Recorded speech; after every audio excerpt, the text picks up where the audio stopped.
السلام علیکم ورحمۃ اللہ وبرکاتہ۔ الحمد للہ رب العالمین والعاقبۃ للمتقین والصلاة والسلام علی اشرف الانبیاء والمرسلین نبینا محمد وعلی آلہ واصحابہ اجمعین ومن تبعہم بإحسان الی یوم الدین، اما بعد۔ اللہم صلی علی محمد وعلی آل محمد کما صلیت علی ابراہیم وعلی آل ابراہیم انک حمید مجید، وبارک علی محمد وعلی آل محمد كما باركت على إبراهيم وعلى آل إبراهيم إنك حميد مجيد. اللهم علمنا بما ينفعنا وانفعنا بما علمتنا وزدنا علما يا كريم. ربنا تقبل منا إنك أنت السميع العليم. سب سے پہلے تمام قسم کی تعریفات اللہ وحدہ لا شریک کے لیے ہیں، اور اس کے بعد درود و سلام ہو محمد رسول اللہ صلی اللہ علیہ وسلم پر، جنہوں نے ہم تک یہ دین اسلام پہنچایا۔ الدروس المہمہ لعامۃ الامہ کی کتاب میں ہم پہنچے ہیں الدرس الثالث ارکان الایمان۔ صحیح ہے؟ جی استاد۔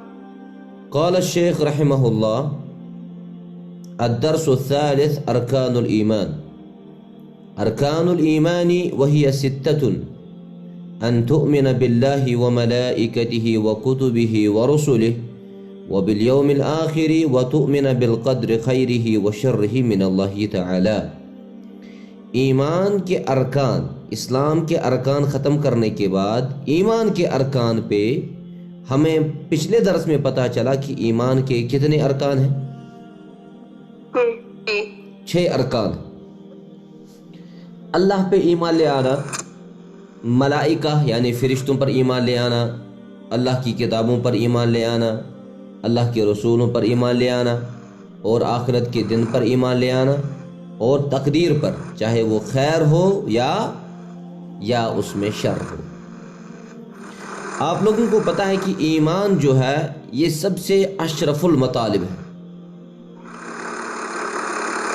کیونکہ اسی ایمان کے ذریعے ایک بندے کی زندگی بن جاتی ہے۔ دنیائی زندگی کو اگر پاک بنانا ہے تو انسان کے اندر ایمان ہونا چاہیے۔ ایمان سے ہی انسان قیامت کے دن کامیاب ہو سکتا ہے، ایمان کے ذریعے ہی اللہ تعالیٰ اس کو ثواب دے گا، کیونکہ اللہ تبارک و تعالیٰ قرآن کریم کے اندر فرماتے ہیں: من عمل صالحا من ذکر او انثى وهو مؤمن۔ جو بھی نیک عمل کرے گا مردوں میں سے اور عورتوں میں سے، وہو مؤمن، اس حال میں کہ وہ مومن ہو، اس کے اندر ایمان ہو، فَلَنُحْيِيَنَّهُ حَيَاةً طَيِّبَةً۔ اللہ تبارک و تعالیٰ فرماتے ہیں کہ ہم اس کو تر و تازہ اور روشن زندگی عطا کرتے ہیں۔ اس کا مطلب یہ ہے کہ ایمان کی ضرورت ہمیں بہت زیادہ ہے، کیونکہ ایمان سے اللہ تعالیٰ نے یہ ایمان کا لفظ قرآن کریم میں بہت مرتبہ استعمال کیا ہے، لہٰذا ہمیں ایمان کی اشد ضرورت ہے۔ ہمیں ایمان کا اسلوب اختیار کرنا ہے، کیونکہ ایمان ہی اصل اصول ہے، تمام چیزوں کی بنیاد ایمان ہی ہے، تمام چیزوں کی بنیاد ایمان ہے۔ اب ہم کہتے ہیں ایمان باللہ، ایمان بالملائکہ، لیکن ہمیں پہلے پتہ ہونا چاہیے کہ کیا ہم مومن ہیں کہ نہیں ہیں۔ ایمان کس کو کہتے ہیں؟ شاباش، کسی کو ایمان کا پتہ ہے؟ ایمان کس کو کہتے ہیں؟ زبان سے اقرار کرنا۔ ایمان کہتے ہیں سب سے پہلے تصدیق کرنا، اقرار باللسان و تصدیق بالقلب و عمل بالارکان۔ یہ ہے ایمان کی تعریف،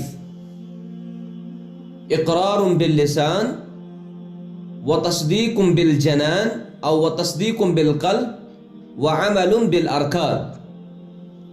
ایمان کا یہاں پہ مقصد جو ہے، مراد جو ہے، مطلب جو ہے، معنی جو ہے، وہ یہ ہے زبان سے اقرار کرنا، دل سے اس چیز کی تصدیق کرنا، اور اپنے اعضاء سے وہ عمل کرنا۔ اس کو کیا بولتے ہیں؟ ایمان۔ یزید بالطاعہ، ایمان بڑھتا ہے فرما برداری سے، ایمان بڑھتا ہے فرما برداری سے، وَيَنْقُصُ بِالْعِصْيَانِ اور ایمان کم ہوتا ہے نافرمانی سے. ایمان کم ہوتا ہے کس سے؟ نافرمانی سے.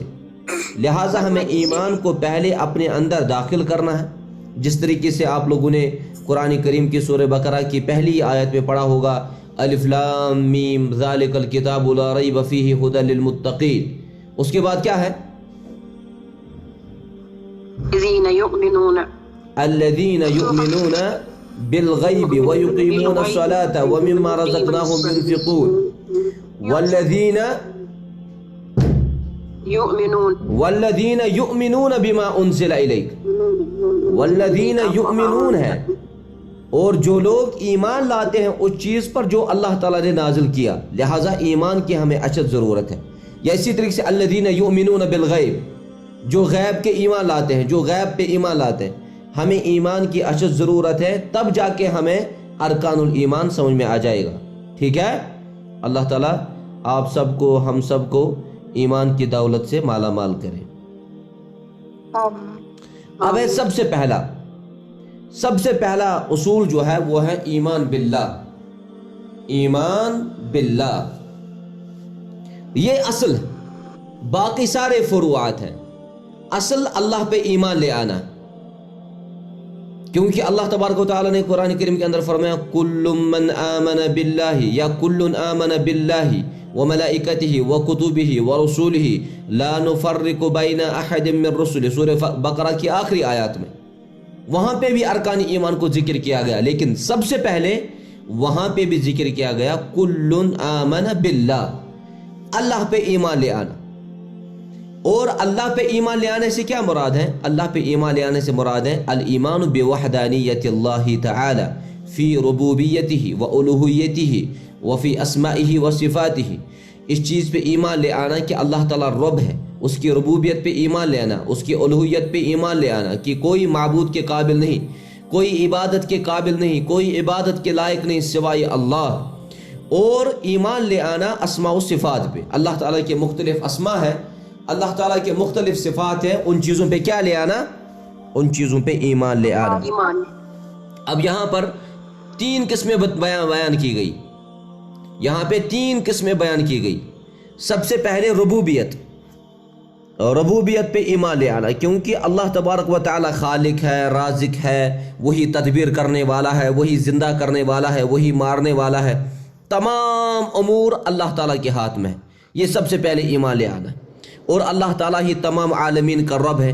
اللہ تعالیٰ نے تمام عالمین کو پیدا کیا، اللہ تعالیٰ نے تمام لوگوں کو پیدا کیا. اللہ تعالیٰ لا شریک ہے، اللہ تعالیٰ متصرف ہے، اللہ تعالیٰ مدبر ہے، اللہ تعالیٰ ہر کسی چیز کی طاقت رکھنے والا ہے. یہ ہے ایمان بالربوبیہ. اس کے بعد ہے ایمان فی اسمائہ و صفاتہ. اللہ تعالیٰ کے مختلف اسماء و صفات ہیں. اللہ تعالیٰ کے مختلف اسماء و صفات ہے، جس طریقے سے اللہ تبارک و تعالیٰ نے فرمایا وَلِلَّهِ الْأَسْمَاءُ الْحُسْنَى فَادْعُوهُ بِهَا. اللہ تعالیٰ کے مختلف نام ہیں، ان ناموں کے ذریعے آپ اللہ سے دعا کر سکتے ہو. جس طریقے سے قرآن مجید میں آیا ہے اللہ تعالیٰ کے نام. کیا آپ میں سے کوئی مجھے بتا سکتا ہے کہ اللہ تعالیٰ کی صفات اور اللہ تعالیٰ کے نام کیا کیا ہیں؟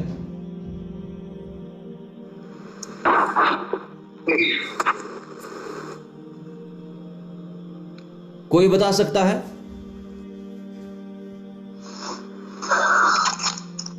اللہ الذی لا الہ الا الرحمن الرحیم المالک القدوس. ہاں دیکھیے یہاں پہ پہلے آپ نے رحمان بولا، پھر رحیم بولا، عالم الغیب ہے، اسی طریقے سے ملک ہے، قدوس ہے، سلام ہے، مؤمن ہے، مہیمن ہے، عزیز ہے، جبار ہے، متکبر ہے. یہ سارے اللہ تعالیٰ کے اسماء. ٹھیک ہے، یہ سارے اللہ تعالیٰ کے اسماء. ہمیں ان تمام اسماء و صفات پہ ایمان لے آنا. نہیں تو کچھ فرق ایسے ہیں، کچھ فرقے ایسے ہیں جو بعض صفات کو مانتے ہیں، بعض صفات کا انکار کرتے ہیں. ایسا ایمان ہمیں نہیں چاہیے. ہمیں جتنے بھی اللہ تعالیٰ کے کتنے نام ہیں؟ 99. یہ دیکھیے اللہ تعالیٰ کے 99 ناموں کا ذکر کیا جا رہا ہے، لیکن اس سے علاوہ بھی نام ہو سکتے ہیں. لیکن اللہ تعالیٰ نے 99 ناموں کا، یہاں پہ اللہ تعالیٰ کے 99 ناموں کا ذکر کیا جا رہا ہے، ان کو یاد کر لینا چاہیے. اسی طریقے سے ہم نے پڑھا کہ الوہیت کے قابل، الایمان بوحدانیت اللہ فی الوہیتی، کہ اگر کوئی عبادت کے قابل ہے خالص، وہ کون ہے؟ وہ اللہ تبارک و تعالی ہے، کیونکہ اللہ تبارک و تعالی نے فرمایا وَمَا أُمِرُوا إِلَّا لِيَعْبُدُوا اللَّهَ مُخْلِصِينَ لَهُ الدِّينَ۔ اللہ تبارک و تعالی فرماتے ہیں وَاعْبُدُوا اللَّهَ وَلَا تُشْرِكُوا بِهِ شَيْئًا۔ اللہ تبارک و تعالی فرماتے ہیں وَقَضَىٰ رَبُّكَ أَلَّا تَعْبُدُوا إِلَّا إِيَّاهُ۔ اللہ تبارک و تعالی فرماتے ہیں وَلَقَدْ بَعَثْنَا فِي كُلِّ أُمَّةٍ رَسُولًا أَنِ اعْبُدُوا اللَّهَ وَاجْتَنِبُوا الطَّاغُوتَ۔ اللہ تعالی فرماتے ہیں إِنِّي بَرَاءٌ مِّمَّا تَعْبُدُونَ او اننی براء مما تعبدون۔ یہ سارے آیات اس بات پہ دلالت کرتے ہیں کہ ہمیں اگر کوئی معبود برحق ہے، اگر کوئی عبادت کے قابل ہے، وہ بس اللہ تبارک و تعالی ہے، اس کے بغیر کوئی بھی عبادت کے قابل نہیں۔ کسی کے سامنے اللہ تعالیٰ کے بغیر کسی کے سامنے نہ رکوع کیا جائے گا، نہ سجدہ کیا جائے گا، نہ ذبح کیا جائے گا، نہ کوئی نظر و نیاز کیا جائے گا، نہ خشوع خضوع حاصل کیا جائے گا اللہ کے بغیر۔ یہ ساری چیزیں کس کے لیے خاص ہیں؟ اللہ تبارک و تعالیٰ کے لیے خاص ہیں، کیونکہ اللہ تبارک و تعالیٰ نے قرآن کریم کے اندر فرمایا قُلْ إِنَّ صَلَاتِي وَنُسُكِي وَمَحْيَايَ وَمَمَاتِي لِلَّهِ رَبِّ الْعَالَمِينَ۔ آپ یا رسول اللہ صلی اللہ علیہ وسلم آپ کہہ دیجئے کہ میری نماز، میرا قربان کرنا، میرا زندہ ہونا، میرا مرنا سب کس کے لیے ہے؟ اللہ وحدہ لا شریک کے لیے۔ لہذا ہمیں سب سے پہلے ایمان باللہ کو سمجھنا ہے۔ ہم نے 3 چیزیں پڑھی، ایک ربوبیت، دوسری الوہیت، اور تیسرا اسماء و صفات، اور یہ توحید کی اقسام ہے۔ اور یہ کیا ہے؟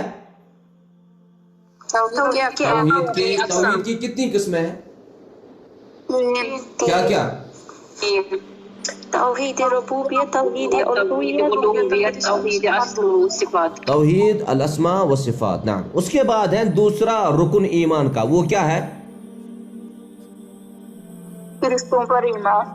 فرشتوں پر ایمان، الایمان بالملائکہ۔ دیکھیے فرشتوں کے بارے میں آپ لوگوں کو پتہ ہونا چاہیے کہ یہ اللہ تعالیٰ کے مخلوقات میں سے ایک مخلوق ہے، یہ اللہ تعالیٰ کے لشکروں میں سے ایک لشکر ہے۔ فرشتے کبھی نافرمانی نہیں کرتے، جس طریقے سے انسان نافرمانی کرتے ہیں، فرشتے کبھی نافرمانی نہیں کرتے ہیں، کیونکہ اللہ تبارک و تعالیٰ نے قرآن کریم کے اندر فرمایا فرشتوں کے بارے میں لا یعصون اللہ ما امرہم ویفعلون ما یؤمرون۔ وہ نافرمانی نہیں کرتے ہیں، وہ اللہ کی نافرمانی نہیں کرتے ہیں، بلکہ جو ان کو اللہ تعالیٰ نے حکم دیا ہے وہ اس پہ کیا کرتے ہیں؟ وہ وہی کام کرتے ہیں جو اللہ تعالیٰ نے ان کو حکم دیا ہوتا ہے۔ اب دیکھیے ملائکہ بہت سارے ہیں، فرشتے بہت سارے ہیں۔ ایک صحابی کے جنازے میں تقریباً 70,000 سے زیادہ فرشتے اترے تھے، ٹھیک ہے؟ 70,000 سے زیادہ فرشتے، آسمان میں جتنے ستارے ہیں اس سے زیادہ فرشتے، ٹھیک ہے؟ لیکن ہمیں کچھ فرشتوں کے ناموں کا یہاں پہ ذکر کیا جا رہا ہے۔ مثلا فرشتہ ہے جبریل، جبریل کا نام ذکر کیا گیا ہے، میکائیل کا نام، اسرافیل کا نام، اسی طریقے سے منکر نکیر کا نام، کرامن کاتبین کا نام، ٹھیک ہے؟ اسی طریقے سے کرام البررہ، ان کو رسول اللہ بھی کہا، ان کو سفرہ بھی کہا گیا ہے۔ تو ہر کسی چیز کے بارے میں یہاں پہ فرشتوں کے بارے میں ذکر کیا گیا ہے کہ یہ کچھ نام ہے، یہ چند نام ہے جن کا یہاں پہ کیا کیا جا رہا ہے؟ ذکر کیا جائے گا۔ نعم۔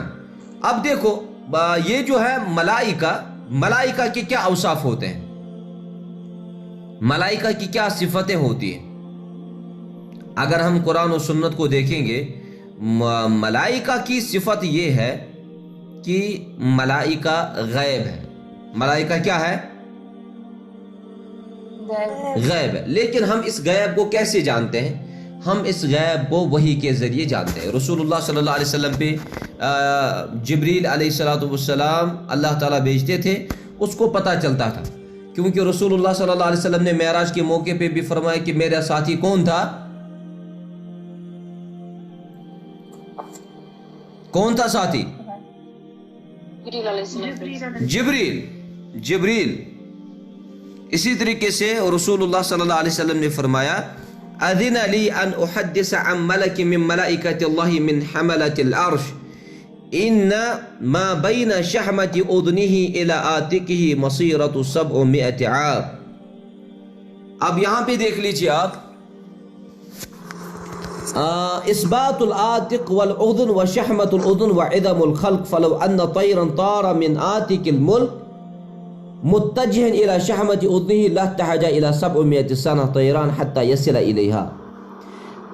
اللہ تعالیٰ کے لیے فرشتے جو ہے اگر آپ کو فرشتوں کے بارے میں یہ کہا گیا کہ ان کی گردنیں بھی ہیں, ان کے کان بھی ہے, ٹھیک ہے, ان کے جو ہے کانوں کی لو بھی ہے, لیکن یہ کہا گیا ہے کہ اگر کوئی شخص فرشتوں کے کانوں سے لے کر اس کی گردن تک چلنا چاہیے تو 700 سال لگیں گے. کتنے سال؟ 700 سال. اسی طریقے سے دوسرا وصف ذکر کیا گیا ہے کہ فرشتوں کو نور سے پیدا کیا گیا. کس سے؟ نور سے, کیونکہ رسول اللہ صلی اللہ علیہ وسلم نے فرمایا خلقت الملائکۃ من نور, ملائکہ جو ہے ان کو نور سے پیدا کیا گیا. وَأَنَّ لَهُمْ أَجْنِحَةً, اور فرشتوں کو پر ہے. فرشتوں کو کیا ہے؟ پر جانتے ہیں نا کس کو کہتے ہیں؟ جی استاد, جیسے چڑیوں کے ہوتے ہیں. بالکل. اسی طریقے سے عبداللہ بن مسعود رضی اللہ تعالیٰ عنہ وہ فرماتے ہیں کہ رسول اللہ صلی اللہ علیہ وسلم نے جبریل کو دیکھا اپنی اصل شکل میں, اس کے 600 پر ہیں. کتنے؟ اس کے 600 پر ہیں. 600 پر. اس کا مطلب یہ ہے کہ یہ ان کے اوصاف میں سے ہیں کہ ان کو نور سے پیدا کیا گیا. اور فرشتے سارے خوبصورت ہیں. فرشتے کیا ہے؟ فرشتے سارے خوبصورت ہیں. یہ ہیں اوصاف الملائکہ. اسی طریقے سے آپ کو اس سے بھی پتا چلے گا کہ فرشتوں کی کتنی تعداد ہے. لا تعداد فرشتے ہیں. رسول اللہ صلی اللہ علیہ وسلم نے فرمایا کہ جب قیامت آ جائے گی تو محشر کے میدان میں جہنم کو لایا جائے گا. یؤتی بجہنم یومئذ لہا 70,000 زمام. قیامت کے دن جہنم کو لایا جائے گا, جہنم میں 70,000 زنجیریں ہوں گی. کتنی؟ 70,000 یعنی 7 ساس آسن تحت رز زنجیریں ہانکل. مع کل زمام 70,000 ملک یجرونہا. پرات کن ہانکلے آسن لما 7 ساس. اب دیکھو فرشتوں کی تعداد کتنی. قیامت کے دن جہنم کو لایا جائے گا, جہنم اس آسن 7 ساس ہانکل. اکس ہانکل لمن 7 ساس فرشتے. یم کتیا فرشتے گئی؟ اگر کیلکولیٹر آپ یوز کریں گے تو وہاں پہ بھی نہیں آئے گا. ٹھیک ہے. ہاں, اسی طریقے سے اب فرشتوں کا کیا کام ہے؟ فرشتوں کو اللہ تعالیٰ نے جو کام دیا ہوا ہوتا ہے تو وہ مکرم بندے ہیں اللہ تعالیٰ کے, وہ بزرگ بندے ہیں اللہ تعالیٰ کے, وہ وہی کرتے ہیں جو ان کو اللہ تبارک و تعالیٰ حکم کرتے ہیں, جو ان کو اللہ تبارک و تعالیٰ حکم کرتے ہیں. جی جیسے فرشتوں کی مخلوقات ہے نا, مطلب غائب ہے نا, جی, جنوں کی مخلوقات بھی ہے نا غائب, وہ ایک دوسرے کو دیکھ پاتے ہیں؟ نہ, وہ نہیں دیکھتے. اب دیکھ لیجئے حدیث ہے, رسول اللہ صلی اللہ علیہ وسلم نے فرمایا مجتمع قوم فی بیت من بیوت اللہ یتلون کتاب اللہ ویتدارسونہ بینہم الا نزلت علیہم السکینہ وغشیتہم الرحمہ وحفتہم الملائکہ وذکرہم اللہ فی من عندہ. یہ دیکھو حدیث کیا ہے کہ رسول اللہ صلی اللہ علیہ وسلم نے فرمایا کہ جب کوئی جماعت, جب کچھ لوگ مسجد میں جمع ہوتے ہیں, جب کچھ لوگ, کوئی جماعت, کوئی فرقہ مسجد میں جمع ہوتے ہیں, اور مسجد میں جمع ہونے کے بعد وہ اللہ تعالیٰ کی کتاب کی تلاوت کرتے ہیں, کچھ لوگ آپس میں پڑھتے رہتے ہیں, اس جماعت پہ, ان لوگوں پہ اللہ تعالیٰ سکون نازل کرتا ہے, رحمت بھیجتا ہے, اور اس جماعت کو فرشتے گھیراؤ کرتے ہیں. کون؟ فرشتے گھیراؤ کرتے ہیں جو لوگ مسجد میں بیٹھتے ہیں, اور فرماتے ہیں وَذَكَرَهُمُ اللَّهُ فِي مَنْ عِنْدَهُ, اور اللہ تعالیٰ کے سامنے ذکر کرتے ہیں. طالب علم کے بارے میں, آپ سے بھی طالب علم ہے, طالب علموں کے بارے میں رسول اللہ صلی اللہ علیہ وسلم نے فرمایا من سلک طریقا یلتمس فیہ علما سہل اللہ لہ طریقا الی الجنہ وان الملائکۃ لتضع اجنحتها رضا لطالب العلم. جو دین پڑھنے کے لیے نکلتا ہے, جو علم دین پڑھنے کے لیے راہ اختیار کرتا ہے, تو وہ اللہ تعالیٰ کے راستے میں ہوتا ہے, اور اللہ تعالیٰ اس کے لیے جنت کا راستہ آسان کر دیتا ہے. کیونکہ طالب علم کے لیے فرشتے اپنے پر بچھاتے ہیں. طالب علم کے لیے فرشتے اپنے پر بچھاتے ہیں. اس کا مطلب یہ ہے کہ فرشتوں کی مخلوقات ہیں نہیں. تو کچھ لوگ کہتے ہیں کہ فرشتے ہے ہی نہیں. کچھ لوگ کہتے ہیں کہ فرشتے ہے ہی نہیں. لہٰذا ہمیں فرشتوں پہ ایمان رکھنا چاہیے. یہ دیکھو نکیر منکر یہ کہاں پہ ملیں گے؟ شاباش. قبر میں. کعبہ میں؟ قبر میں. نکیر منکر قبر میں. کرامن کاتبین کہاں ہوتے ہیں؟ شولڈرز پہ. یہ دیکھو یہ فرشتے انسان کے ساتھ ہوتے ہیں. اس کا مطلب یہ ہے کہ فرشتوں کا وجود ہے. ہمیں فرشتوں پہ ایمان رکھنا چاہیے کیونکہ کچھ لوگ فرشتوں کا انکار ہی کرتے ہیں. وہ کہتے ہیں کہ فرشتے کوئی جماعت وماعت نہیں ہے, فرشتے کوئی مخلوقات نہیں ہے. لہٰذا ہمیں ایمان رکھنا چاہیے. یہ ایمان کے ارکان میں سے ہیں کہ فرشتے ہیں, ہمیں ان پہ ایمان لانا چاہیے. اس کے بعد تیسرا اصول جو ہے وہ ہے ایمان بالکتب المنزل. اللہ تعالیٰ کی کتابوں پہ ایمان لے آنا. اللہ تعالیٰ کی کتاب ہے کیا؟ شاباش. اللہ تعالیٰ کی کتابیں ہیں. یہ قرآن ہے, تورات ہے, انجیل ہے, زبور ہے. تورات کس پہ نازل کی گئی ذرا مجھے بتاؤ.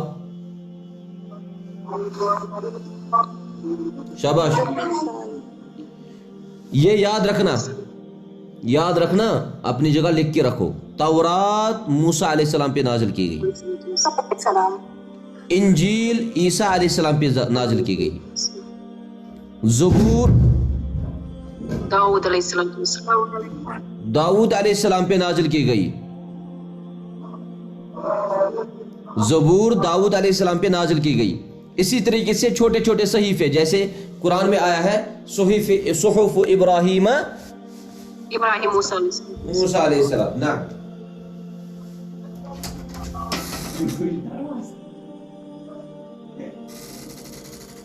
استاد صحف مطلب یہ صحیفے ہوتے ہیں, چھوٹی چھوٹی کتابیں ہوتی ہیں.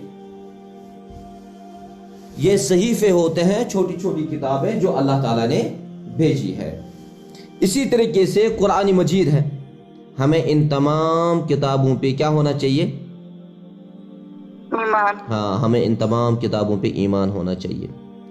اس کے بعد ہے ایمان بالرسل. تمام پیغمبروں پر انسان کو ایمان لے آنا چاہیے. اجمالا فیما اجمل و تفصیلا فیما فصل. جہاں پہ مختصر ذکر کیا گیا ہے وہاں پہ اتنا, جہاں پہ تفصیلا ذکر کیا گیا ہے وہاں پہ آپ لوگوں کو تفصیلا ایمان بھی لے آنا ہے. کیونکہ اگر آپ قرآن مجید پڑھیں گے, قرآن مجید میں کتنے پیغمبروں کا نام ہے؟ شاباش. شاباش. 25 پیغمبروں کا نام قرآن مجید میں ہے.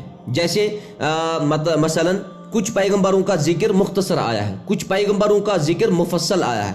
جیسے موسیٰ علیہ السلام کا قصہ, عیسیٰ علیہ السلام کا قصہ, نوح علیہ السلام کا قصہ, ہود علیہ السلام کا قصہ, صالح, ایوب, سلیمان. اسی طریقے سے باقی ان کی مفصل قرآن مجید میں جو ہے ذکر آیا. ہمیں ان تمام پیغمبروں پہ کیا لانا چاہیے؟ ایمان. کیونکہ اللہ تبارک و تعالیٰ فرماتے ہیں تیسری پارہ میں تلک الرسل فضلنا بعضهم على بعض. یہ رسول ہے جن کو ہم نے بعض کو بعض پہ کیا دے دی؟ فضیلت دے دی. نعم. ہمیں تمام پیغمبروں پہ ایمان لے آنا چاہیے. اور یہ جو خاتم النبیین ہے, اولو العزم ہے, اولو العزم پیغمبر جو ہے وہ کون ہے؟ محمد صلی اللہ علیہ وسلم. اور رسول اللہ صلی اللہ علیہ وسلم کے بعد اب کوئی نبی آنے والا نہیں ہے. اس کے بعد آخرت پر ایمان لے آنا. آپ لوگوں کو آخرت پہ ایمان ہے؟ جی استاد. مثلا مرنا ہے؟ جی استاد. چلیے, یہ بس جس کو یہ ایمان ہو کہ مجھے اس دنیا سے نکلنا ہے, مجھے آخرت میں جمع ہونا ہے, مجھے آخرت میں پوچھ تاچھ کی جائے گی, اس کو ہم کہیں گے کہ اس کو مکمل قیامت کے دن پہ ایمان ہے. مثلا قبر آخرت کے منازلوں میں پہلی منزل ہے. نعم. اسی لیے قبر کے فتنوں سے, قبر کے عذاب سے اللہ تعالیٰ سے کیا مانگنی چاہیے؟ پناہ مانگنی چاہیے. اسی طریقے سے اسی طریقے سے اللہ تعالیٰ کے سامنے کھڑا ہونا، اللہ تعالیٰ کے سامنے میدان محشر میں جمع ہونا، اور اسی طریقے سے اعمال کا وزن، پل صراط، اسی طریقے سے یہ جو نام اعمال کوئی دائیں ہاتھ میں کوئی بائیں ہاتھ میں لے گا، اسی طریقے سے جنت جہنم، ان تمام تفاصیل پہ انسان کو کیا لے آنا چاہیے؟ ایمان. کیونکہ یہاں پہ کچھ لوگ ایسے ہیں، ان کا عقیدہ یہ ہے کہ جب انسان اس دنیا سے چلا جاتا ہے ختم، اس کے بعد کوئی آخرت نہیں، اس کے بعد کوئی عذاب نہیں، اس کے بعد کوئی حساب نہیں، کوئی پل صراط نہیں، کوئی جنت نہیں، کوئی جہنم نہیں. تو ان کا عقیدہ صحیح ہے کہ غلط ہے؟ غلط. ہاں، ان کا عقیدہ غلط ہے. تو ہمیں یہاں پہ ایمان جازم ہونا چاہیے، ایمان راسخ ہونا چاہیے. اللہ تعالی ہم سب کو ایمان عطا کرے. اس کے بعد آخری جو ہے نمبر 6 وہ ہے تقدیر پہ ایمان لے آنا. کس پہ؟ تقدیر پہ. تقدیر کے بارے میں کچھ جانتے ہیں آپ لوگ؟ شاباش.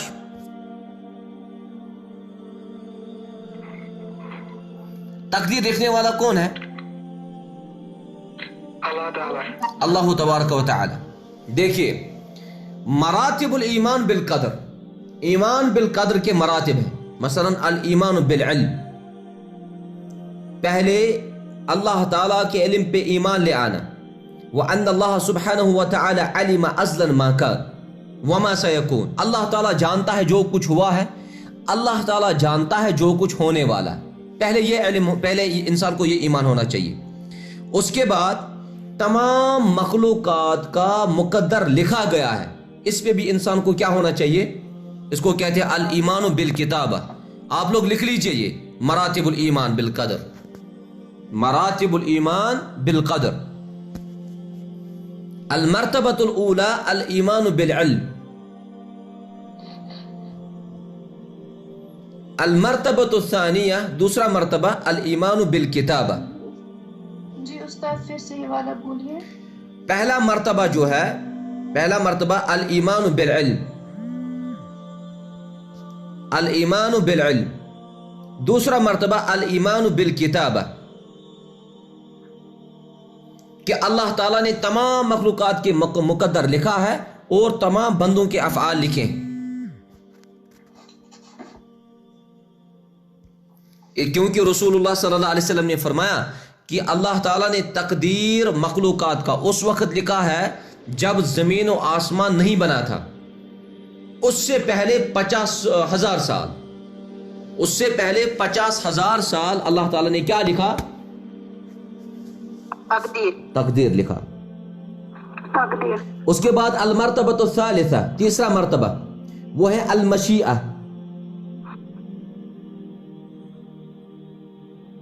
یعنی جو کچھ ہوتا ہے، جو کچھ ہوگا. لکھ لیجئے تیسرا مرتبہ کیا لکھا؟ المشیئہ. چوتھا المرتبۃ الرابعہ مرتبۃ الخلق والایجاد.